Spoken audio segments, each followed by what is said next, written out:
तो हेलो दोस्तों, राम राम, सत श्री अकाल, वालेकुम सलाम। तो आप सब कैसे हो? उम्मीद है आप सब अच्छे होंगे। के ब्रदर क्लासेस आपका हार्दिक स्वागत करता है। तो गाइस, आज के इस वीडियो में एक और मोस्ट इम्पोर्टेंट टॉपिक का निपटारा करेंगे जो 12th बायोलॉजी से होगा, 2 पार्ट से, जिसका नाम है मानव जनन, उसके बारे में। और मानव जन्म में बस दोस्तों 4 से 5 टॉपिक आपको पढ़ना है, इसके अलावा कुछ भी नहीं पढ़ना है, वो भी हमको बताएंगे। इसमें एक टॉपिक निपटा चुके हैं जो 5 नंबर का पूछा जाता है, नर जनन तंत्र का संचित वर्णन, जो हमने पिछली वीडियो में बताया। और आज हम बताएंगे मादा जनन तंत्र का संचित वर्णन। क्योंकि नर जनन तंत्र में क्या होता है, मतलब नर द्वारा कैसे संतान की उत्पत्ति होती है, कैसे सेक्स वगैरह होता है, उसके बारे में बताया था। आज बताएंगे मादा जनन तंत्र, मतलब जो गर्भाशय है उसके बारे में। मादा जनन तंत्र गर्भाशय है, उसमें क्या होता है क्या नहीं, ये सब बताएंगे। तो भैया बने रहिए हमारे लास्ट तक वीडियो में, और चैनल पे हैं तो सब्सक्राइब जरूर कर दिए और लाइक भी कर दीजिएगा। तो बढ़ते हैं आज की इस वीडियो में। क्या है भैया हमारा टॉपिक, मादा जनन तंत्र का संचित वर्णन।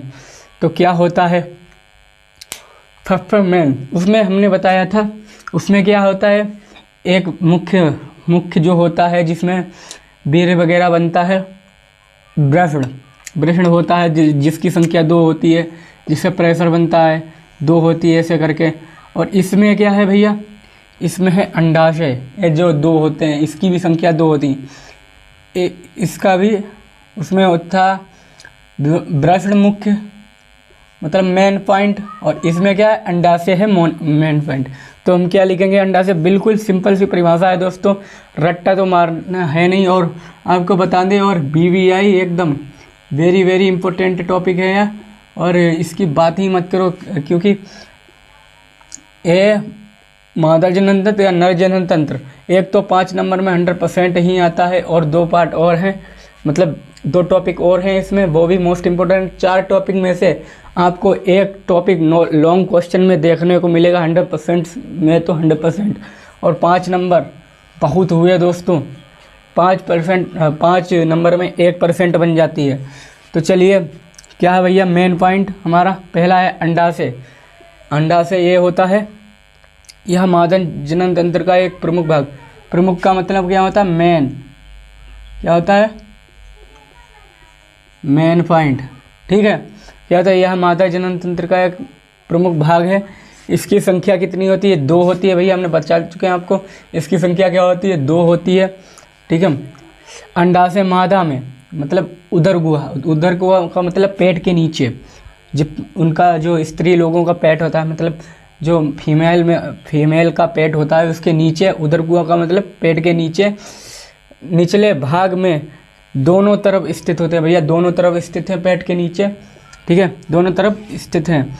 इसमें भैया हार्मोन की बात करें तो एस्ट्रोजन और प्रोजेस्टेरोन हार्मोन का क्या होता है, हार्मोन का स्राव का मतलब बाहो होता है।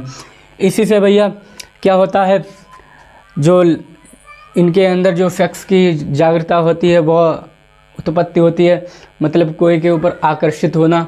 जैसे ऐसे जुल्फे संवार तो लड़के हो गए, ठीक है, आकर्षित, और लड़कियां भी आकर्षित होती हैं।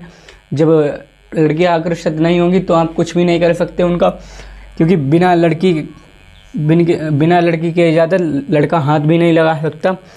क्योंकि इनके अंदर भी एक हार्मोन रिलीज होता है, 2 हार्मोन, एस्ट्रोजन व प्रोजेस्टेरोन नामक हार्मोन का स्राव होता है। अगर ये भैया हार्मोन इनके अंदर एस्ट्रोजन व प्रोजेस्टेरोन नहीं स्रावित होंगे तो भैया वो सेक्स के लिए उतावलित, मतलब उत्तेजित नहीं होंगी, मतलब उनके अंदर वो चीज़ नहीं होगी, उन्हें कोई भी सेक्स के वगैरह में इंटरेस्ट नहीं रहेगा, ठीक है, खुल के समझ गए। फिर आ जाए है भैया दूसरा वाक्य, क्या है, अंडवाहिनी। अंडवाहिनी को हम समझेंगे, क्या है यह अंडाशय के पीछे एक कीप जैसी संरचना होती है।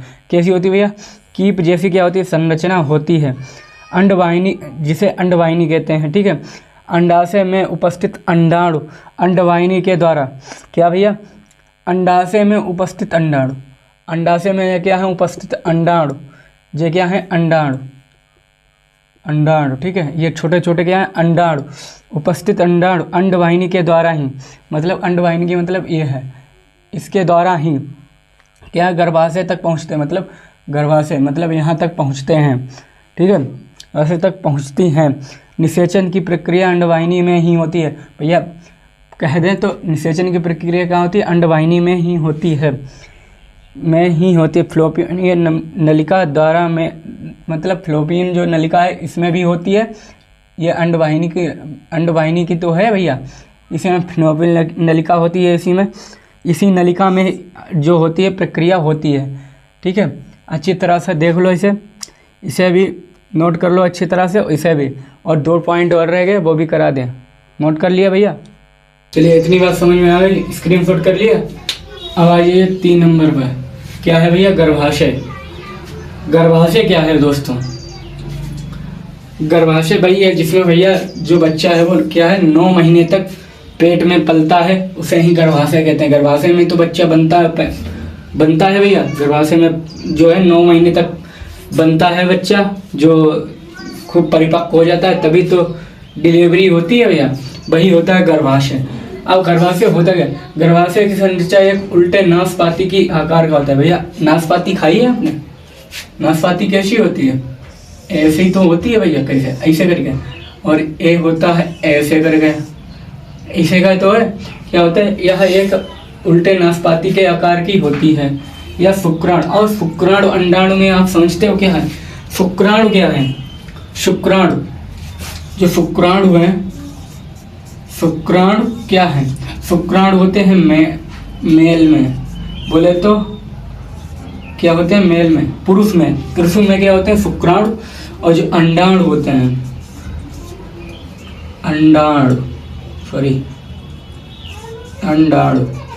किसमें होते हैं? जाते हैं फीमेल में, बोले तो महिलाओं में, ठीक है। शुक्राणु मेल में होते हैं, अंडाणु फीमेल में होते हैं। इतनी बात समझ में आ जाए, क्योंकि शुक्राणु जो होते हैं मेल में बनते हैं और अंडाणु फीमेल में बनते हैं, ठीक है। इतनी बात समझ गए? तो क्या है, यह शुक्राणु को अंडाणु तक, मतलब यह शुक्राणु को अंडाणु तक ले जाने का क्या करता है? कार्य करता है। गर्भाशय में ही भ्रूण का विकास होता है। बता चुके हैं आपको, इसी में तो बच्चा पलता है, गर्भाशय में ही भ्रूण का विकास होता है, ठीक है। गर्भाशय के पीछे की ओर एक संकरी नलिका होती है। क्या है? गर्भाशय के पीछे क्या है? संकरी क्या है? नलिका है, ठीक है, जिसे हम क्या कहते हैं? गर्भाशय ग्रीवा। क्या कहते हैं? गर्भाशय ग्रीवा कहते हैं। इतनी बात समझ में आ गई? बहुत सरल है दोस्तों, ज़्यादा कठिन नहीं है, बस अच्छी तरह से आप देख लो इसे। अब आ जाइए भैया तीसरा क्या है? योनि। उसमें मेल में क्या था? मेल में था वो पेनिस, जिसे बोलते हैं शिश्न। इसमें क्या है? योनि। योनि का मतलब होता है वजाइना, ठीक है। फिर यह क्या है इसकी परिभाषा? इसकी परिभाषा बनेगी, यह मादा का बाहरी जनन अंग होता है। मतलब यह हम देख सकते हैं, बाहर से देखते होंगे, जो सेक्स वगैरह करते होंगे, जिनकी शादी होगी वो देखते होंगे। यह मादा का बाहरी जननांग होता है। यह एक लचीली मांसपेशियों, मतलब एक नरम मुलायम मांसपेशियों से बना होता है। और शिश्न पेनिस भी एक लचीली मांसपेशियों से बना होता है, ये भी एक लचीली मांसपेशियों से बना होता है, ठीक है। तो क्या है? यह संभोग, मतलब संभोग का मतलब होगा सेक्स के समय शुक्राणु को प्राप्त करता है। मतलब जब सेक्स करेंगे तो भाई मेल फीमेल दोनों होंगे सेक्स के बराबर, तो क्या होते हैं? जो मेल में शुक्राणु होते हैं, और जो मेल होता है जो सेक्स करेगा, जो अपना पेनिस है वो किस में डालेगा? इसमें तो डालेगा, पेनिस को इसमें डालेगा, योनि में, ऐसे करके पेनिस क्या डालेगा? शिश्न में डालेगा इसमें, ठीक है। क्या करेगा? जब तो भैया इसमें क्या निकलेगा? जो है अंडा शुक्राणु निकलेंगे। शुक्राणु जब निकलेंगे पेनिस से तो क्या जाएंगे? अंडाणु से। मतलब क्या हो गया इस परिभाषा? यह संभोग के समय शुक्राणु को प्राप्त करता है, मतलब सेक्स के समय जिस अंडा शुक्राणु को क्या होता है? प्राप्त करता है, तथा गर्भाशय तक पहुंचाता है। कहाँ पहुंचाता है भैया? तथा गर्भाशय तक, यहाँ तक पहुंचाता है। और फिर क्या होता है? शुक्राणु और अंडाणु मिलकर क्या करते हैं?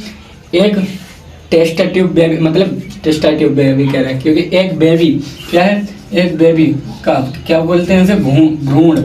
क्या करते हैं? भ्रूण का क्या करते हैं? यहाँ पे वो हो जाता है, एक भ्रूण बन जाता है। जब शुक्राणु अंडाणु मिलते हैं तब एक भ्रूण बनता है। धीरे धीरे वो 3 महीना का होता है, 6 महीना का होता है, 9 महीने के बाद उसकी डिलीवरी हो जाती है, जिसे हम कहते हैं बच्चे का जन्म हुआ है। ठीक है, अच्छी तरह से देख लो इसे और स्क्रीनशॉट कर लो। कर लिया? तो चलिए, उम्मीद है आप सबको अच्छे से समझ में आ गया होगा। अगर थोड़ा सा भी यार समझ में आया हो तो लाइक शेयर सब्सक्राइब जरूर कर दीजिएगा, क्योंकि यार ऐसे वीडियो बनाते हुए बहुत मेहनत लगती है यार। तो ऐसे ही वीडियो देखने के लिए हमारे चैनल को जरूर सब्सक्राइब करें, और हम सब ट्रिक से बताएंगे, जो इम्पोर्टेंट है वही बताते हैं हम। तो आशा है आपको वीडियो अच्छा लगा। वीडियो थोड़ा सा भी अच्छा लगा तो लाइक शेयर सब्सक्राइब जरूर कर दिएगा। मिलते हैं इसी और बेहतरीन वीडियो में। राम राम, सत श्री अकाल, वालेकुम सलाम।